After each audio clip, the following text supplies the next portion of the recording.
I'm going to show you guys how I make my panel transitions in Davinci Resolve. First thing I'm going to do, I'm going to tell you guys my format. So if I go to File, and if I go to Project Settings, you'll see that I'm going for 1080 by 1080.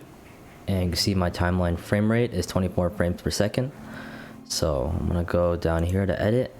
First thing I'm going to do, I'm going to go to Effects, go down here, Effects again, and you're going to drag down this Fusion Composition. Okay.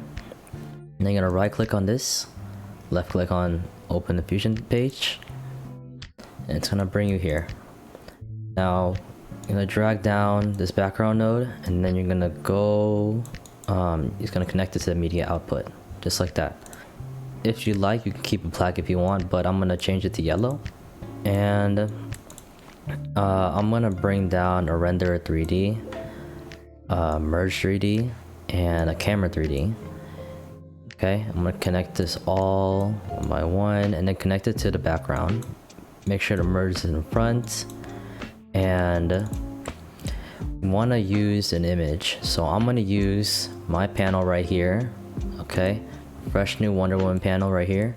The transition that I want to try to do for this is a top box, and then have the second box right here fold, come out in the bottom. I'll show you guys how we're gonna make this happen. We're gonna pull down image plane 1, image plane 2, connect both of these to the merge 3D, and then I'm gonna connect this one to the image plane. Okay, so I'm gonna drag down a rectangle node that comes from here. This is essentially a mask. I'm gonna connect it to the media, and as you can see, it's already cropping out some of the image, and I want to control it so that I'm only masking the top box. Makes sense? And as you can see in the media output, there's nothing showing up. That's because the camera is not positioned in a way that you can see the image. So if you go to click on transform, you move the Z, increase it, it's gonna take it back, just like that. Now there's this white messed up error looking thingy right here. That's gonna be fixed in a second. That is just the image plane. Let's bring down another image, the same image as this one, and you're gonna connect it to the image plane. Okay, this is for the second box right here. So let's bring down another rectangle node and connect it. Let's just fix this right here to the middle box.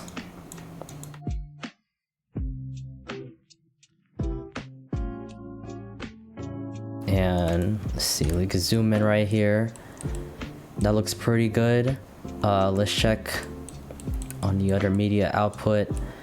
No lines, no gaps, that's what we want. So let's zoom out. This looks pretty good. However, this is not centered. The media output is not centered, so let's fix that really quick. Let's click on the camera 3D, and then click on use target. And if we click on the merge 3D and we press 1 for the window, you can see this blue cube right here is at the bottom, and that's not what we want, you know. We want to move this target up. So using the Y, and just use this to scroll it up, and it should be in between the boxes. Not really in between the boxes, just centered, so the camera can see this correctly. We want the animation to happen, right? So let's bring this out. So this bottom one right here, let's just label these really quick. Let's call this one bottom, and let's call this one top. Okay, for the bottom one, you're gonna shift space, and you're gonna search up transform. I did not spell that right. Transform 3D, and you're gonna add, and there'll be another cube that pops up right here when you look in the merge. That's our pivot, and it's in the wrong place. So we're gonna click on pivot to the right, and then we're gonna go to Y. We're gonna increase it, bring it up again. And we want this to actually be in the middle of the boxes. Okay, so we want this to be a little bit precise. I already know the number for this, so there we go. It's right there, right in the middle. And if we go to the rotation options and we move X, we can see that it's folding. That's what we want. It looks good. All right, so we can move this. And we start from the beginning. We're gonna keyframe this. So we're gonna click on this. It turns to red, and then we're gonna go all the way to the end of the clip. Change this to 0. And as you can see right here, there is a graph at the bottom. And if you can't see that, go to the top right corner. There's spline, keyframes, metadata, and inspector. Make sure you turn on spline. All right. And just to center, if you want to center it, if it's like offset right here, you click on zoom to fit, and it will show you the whole thing. Make sure you select all, press S, or you can press this curve at the bottom left right here, called smooth. And this is what the animation should look like so far.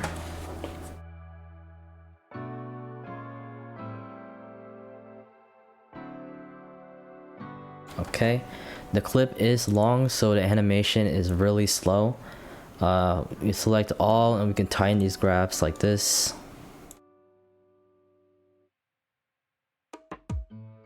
Alright, that looks a lot better. However, there's no style to this, and we only are looking at this thing from the front. So we go to camera. We're gonna keyframe an animation for the camera movement as well. Let's start by moving the X to the right. Okay, maybe we can move it up like this. And then maybe we can make this our starting point. Maybe let's start a little bit more in the front as well. Keyframe our starting point. We're gonna go to the end of the clip again, and then we're going to move the X and Y to where we want it to. Maybe we can go lower, and then we go more to the right. Okay. Zoom to fit again. Let's just make sure it's a little bit transparent so we can see the rest better. Select all. Then we're gonna tighten up the graphs, not too tight because we want it to match our animation from the folding. So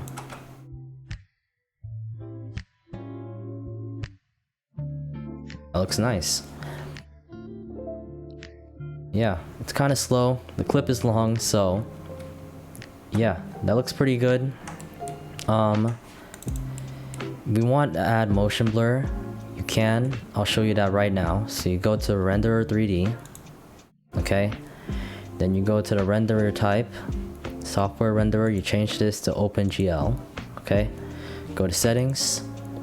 You check motion blur, and you can change the settings right here if you want. You can add more quality, shutter angle. I'm just gonna leave it how it is because I want to show you guys what the whole thing looks like right now. So let's go back to the edit page. All right, this will take a while to load, so I'm gonna right click on this. I want to click on render in place. Codec, I use H.264 depending on, I'm actually not sure. This is just what I use. The render is gonna make you choose a folder. I'm gonna do that right now. Select folder.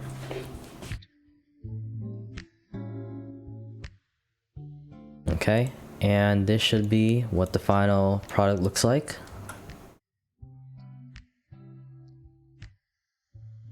Pretty clean, pretty smooth. And yeah, that's pretty much it. You can use this effect in different ways. If you want to see how I used it, you can click up the video right in the middle. And yeah, that's pretty much it. I'll see you guys next time.